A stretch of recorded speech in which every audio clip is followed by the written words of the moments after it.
¿Qué tal? Les damos la bienvenida a esta nueva entrega de Emociones y Sociedad.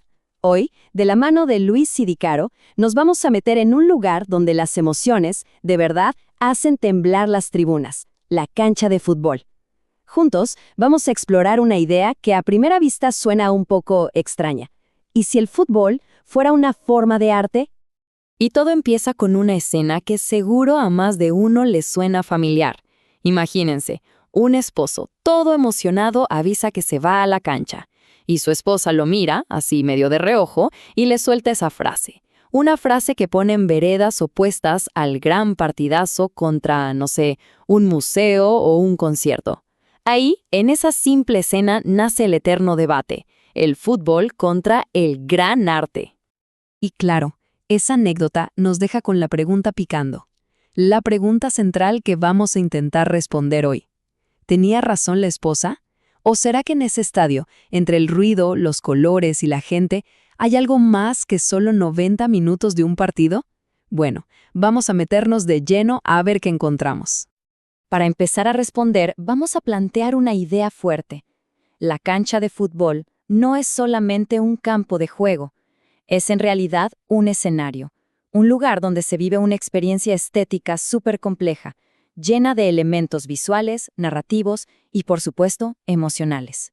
Según este análisis, toda esta experiencia se apoya en tres pilares, tres columnas fundamentales. No se trata nada más de quién gana o pierde, sino de cómo se ve, cómo se mueve y, sobre todo, cómo se siente el juego. A ver, vamos a desglosar cada uno. El primero, el espectáculo visual. El análisis lo llama un lienzo vivo y me encanta la idea. Pensemos un segundo en los colores de las camisetas, que son mucho más que tela, son símbolos de identidad.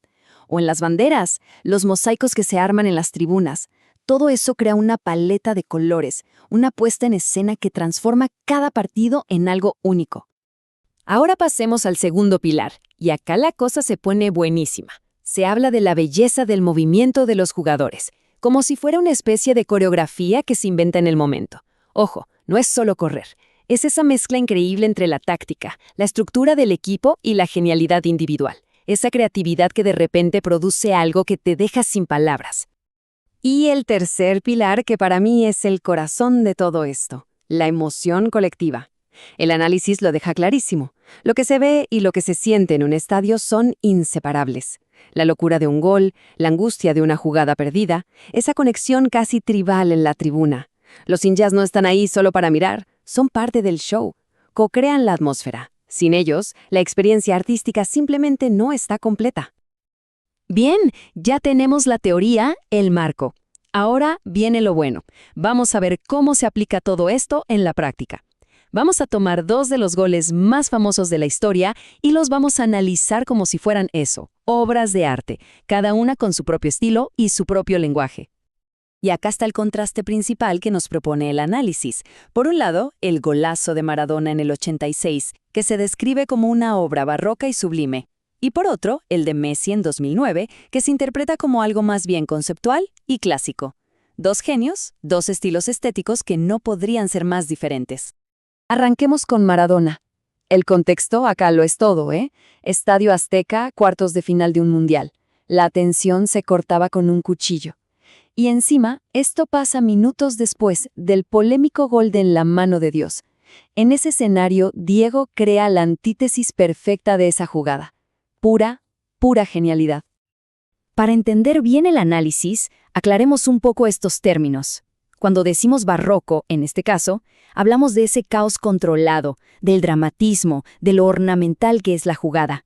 Y sublime, bueno, sublime es esa sensación de estar viendo algo que te supera, que te inspira un asombro casi reverencial, algo que parece sobrehumano. Y así es como el análisis desarma la jugada. Primero, la narrativa. Es una historia épica, un cuento de un héroe contra el mundo, todo en menos de 11 segundos. Después, la gracia del movimiento, ese baile caótico pero siempre bajo control. El ritmo es quebrado, impredecible, casi como una improvisación de jazz. Y al final, lo sublime, esa sensación de haber sido testigo de algo que desafía toda lógica, algo casi milagroso. Ahora cambiemos completamente de registro para ver cómo se puede construir arte de una forma totalmente distinta. Nos vamos a la final de la Champions del 2009, en Roma, Barcelona contra Manchester United. Y ahí, Messi mete un gol de cabeza que él mismo ha dicho que es de sus favoritos. Un gol definido por el contexto y, sobre todo, por lo inesperado que fue. Aquí el análisis cambia las herramientas. Habla de conceptual porque la belleza no está en la fuerza ni en el caos, sino en la idea, en la solución brillante a un problema. Y clásico por la perfección y la economía del gesto. Es una belleza que nace de la inteligencia, no de la fuerza bruta. Miren cómo se analiza. La obra de arte es la paradoja en sí. La idea genial de que Messi, el más petizo de todos, le gane a los gigantes en el aire y de cabeza. Luego, la eficacia clásica en el cómo lo hace. No es un frentazo, es una parábola perfecta, suave. Y para cerrar, ese momento de gracia pura, el salto que parece quedar suspendido en el aire, como si el tiempo se detuviera un instante. Ok, después de analizar estas dos obras maestras, podemos empezar a unir todos los puntos. ¿Qué nos dice todo esto sobre esta pregunta que nos hicimos al principio? ¿Es posible entonces reconciliar al fútbol y al arte? El punto central, entonces, es este. La estética del fútbol es una experiencia total, completa. No es solo el gol, ni la gambeta, ni los colores de la tribuna por separado. Es la combinación de todo. El lienzo vivo del estadio, la poesía en movimiento de los jugadores, las pequeñas y grandes historias que se cuentan en cada partido, y la catarsis colectiva de la hinchada. El análisis lo resume con una frase que, la verdad, es muy potente. Dice que la belleza está en esa pasión y esa elegancia que pueden aparecer en cualquier momento del juego, en la jugada más increíble, en el festejo más loco o hasta en el lamento más profundo. Quizás al final la esposa del principio encontró un poco de todo esto en la cancha. Pero, a ver, para tener la foto completa no podemos quedarnos solo con lo lindo.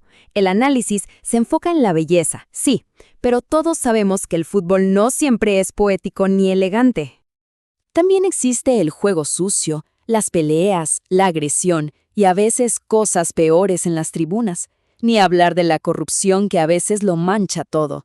Estos elementos son parte de la realidad del fútbol y, claro, ponen en jaque una mirada puramente estética. Ignorar esto sería contar solo media historia.